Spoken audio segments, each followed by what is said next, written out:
Hello, hello. Hey, good evening. It is Friday evening. Woo, we made it. It's kind of been a long week for me. Um, it can be at times, but sometimes there's some days it pulled me to my limits this week, but I pulled through. And I would like to thank you for watching my current Jay's Tools videos. I know we've been going through the Power Pro products. Hopefully you found some knowledge and some importance out of that. Sold a ton of it, probably sold a couple $1,000s worth of it. And but the great thing about becoming familiar with the product is that you become the student, and then the student becomes the teacher, and then that's how knowledge is passed forth. And I know I've inspired some people, some of my customers, hopefully some of you, to kind of ignite your thirst for knowledge on that, because knowledge is power, and that's how you make money, right? So tonight, I want to share with you some of the reasons why I'm madly in love with this business. I'm in love with the tool industry, and I think a lot of people should look into it, because as you look into franchises, it is probably one of the most affordable franchises that you can get into, meaning you don't have to go buy a large building, you don't have to pay property taxes, you don't have to have an army of employees. I mean, I don't know how people make money with employees. I really don't. I mean, from the workman's comp they got to pay, and all kinds of little taxes and fees that go along with it, and crazy stuff. I guess they do.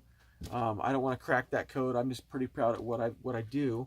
And let me tell you, I got made a few notes here of why I like tool trucks. Tool trucks are great because we have a captured market. We don't need to advertise. I mean, I got a list over there of like 4 pages a day. I got 20 pages of customers. You know, I don't know how many different shops I go to, but I literally see 300 to 400 individual customers every single week. And they don't come to me. I go to them. And it's like, as the saying goes, fish in a barrel. Like you're shooting fish in a barrel. But I know where they are. It's a captured market. I don't need to advertise. Years ago, I mean, there was always, when phone books were important, I was getting these phone calls all the time. And hey, this is Billy Bob from the Yellow Pages. And I'm like, nope, don't need you. What? No, I don't need you. I know where I want to go. And so then, and tool trucks, we have what you need. I mean, this catalog right here is just tip of the iceberg of things that I can bring to the table. In fact, while we're here, I've been wanting to show this to you. These are all the vendors that Cornwell can do business with. Okay, that's all the people that Cornwell can get tools from. So, I mean, I could just have a 10-foot tall stack of catalogs if I wanted to carry every one of them. So, I have what you need, okay? That's what I'm going to try to do. I try to adapt my inventory to my customer specific needs so that if they're in a pinch or bind, I can provide a solution to them. And then every technician, whether they're changing oil or they're rebuilding transmissions or they're working on trucks or whatever, they need a minimum of $3,000 up to $100,000 worth of tools. That's the investment they're going to make in their lifetime. And I get to see these customers every single week, so I get a slice of that pie. And I can sell lots of things. I can sell hand tools, welders, compressors, scan tools, cordless tools, lifts. I mean, like I said, that list was really comprehensive of what I can bring to my customer. So, so that's enough about my view. But here is this thing I got at a tool show years ago, and it's really important because this is what my customer expects. Because when I meet my customers' expectations, I'm going to win. And the better that I can meet their expectations, I become more valuable. So let's go down this list really quick, okay? So it says right here, what the customer expects from me. They want consistent weekly service. And for some of you out there who I'm sure, hopefully you can think of some tool guy, I don't even care what truck he was in. Could be red and white, could be yellow and white, could be blue and white. And you could say, that was my tool guy. In fact, that's another point why I'm really impressed about this business.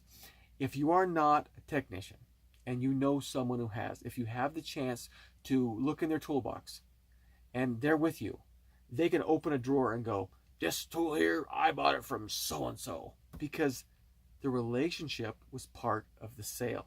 You see, you don't get that with Amazon. There is no relationship, and hence very little service. That's what's so great about our industry. So everybody has a story about the tool. Even if they don't use it anymore, they'll pick it up and it has some value to them. So, okay, so weekly service. Back in the mid-90s, we had a Snap-on guy you could set his watch to. His name was Kurt. He was a stud. I mean, Tuesday, 10, 15, 10 o'clock, you could hear that diesel engine rumble and you knew Kurt was there. He was consistent. He was going to take care of you. And that's what the end user wants.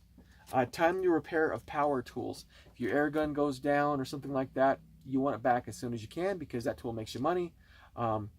Timely broken warranty tool replacement. And this is a huge debate with lots of customers, and they say, well, you know what? It was lifetime warranty and he wouldn't stand behind it. Well, that is, in my opinion, one of the biggest sins that a tool guy can commit. I mean, I don't care if my customer got it at a yard sale. He should be able to warranty from you because Cornwell Company or Mac or whatever said they were going to stand behind it. So why can't the dealers, stand behind it? I do everything in my power to take care of my customer because it's the service, and that's what insulates me from the internet.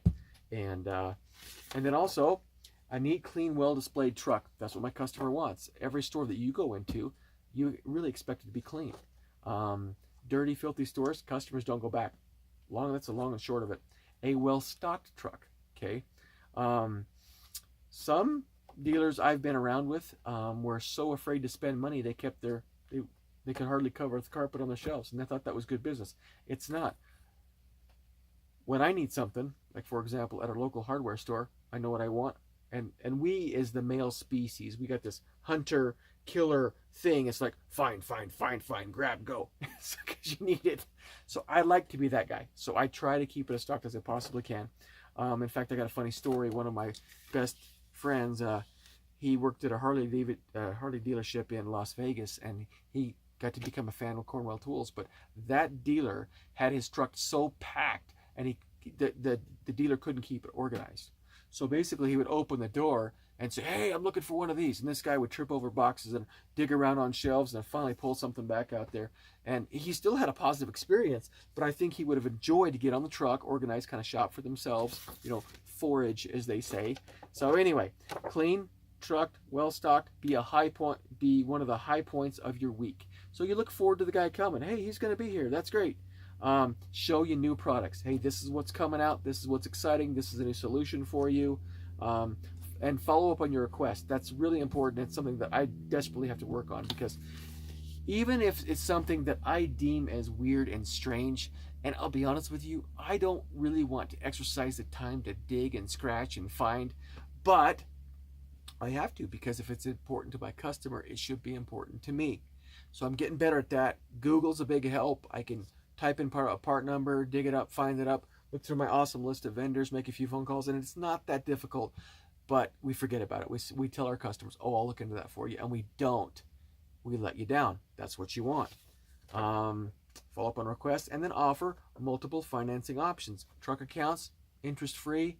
Tech Credit is a company that we use to finance bigger, larger purchases. We even have lease companies that I can connect you with. So that's what you want, okay? All those things. And so each week, as I finish my week, I look down this and I say, okay, I got an A+ here. I can work on this. I need to work that. This weekend, and specifically, I'm going to work on the neat and clean. I'm going to dust and kind of move some things around and get things looking good again. So, however, the tool truck expectations, what we are, is you make your payments as you agreed to. It's that simple. A payment, in my definition, is the amount of money you agreed to when you agreed to pay it. Anything else, it's called a donation. Donations keep tool trucks empty. Payments keep them full. So it's that simple.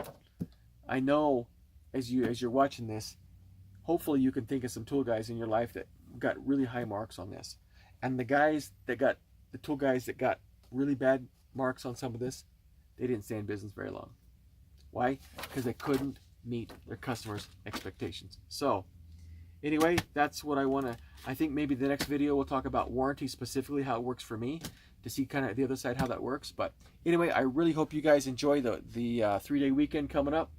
I am, and we'll talk to you later. Bye.